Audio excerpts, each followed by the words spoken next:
சென்னை தலைமை செயலகத்திற்கு நேர்ல வந்த விஜய் தேர்தல் அதிகாரிகிட்ட மனு கொடுத்திருக்காரு.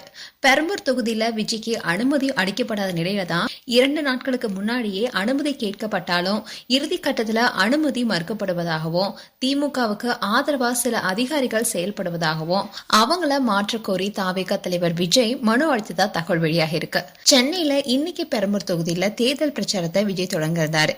இதுக்காக தேர்தல் ஆணையத்துக்கிட்ட அனுமதி கேட்டிருந்த நிலையில தான் தாவேகா அனுமதி கேட்டிருந்த இடத்துல 3000 பேர் வரை நிற்க முடியாதுன்னு சொல்லி தேர்தல் ஆணையம் அனுமதி மறுத்திருக்காங்க.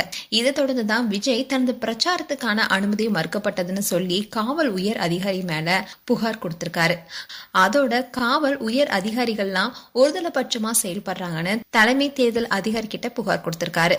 அது மட்டும் இல்லாம பிரச்சாரத்துக்கு அனுமதி கேட்ட இடத்திலேயே பள்ளம் தோண்டி இடையூறு செய்ததாகவும் விஜய் புகார் கொடுத்திருக்காரு. அனுமதி கிடைக்காதனாலதான் விஜயால் பிரச்சாரம் மேற்கொள்ள முடியாத நிலை இப்ப ஏற்பட்டிருக்கு. இந்த விஷயம் தான் இப்ப பேசும் பொருளா இருக்கு. மேலும் உங்களுடைய கருத்துக்களை கமெண்ட் செக்ஷன் சொல்லுங்க. இது போன்ற வீடியோஸை பார்க்க news Tamil kids channel subscribe பண்ணுங்க. மறக்காம நோட்டிபிகேஷன் பட்டனை கிளிக் பண்ணுங்க.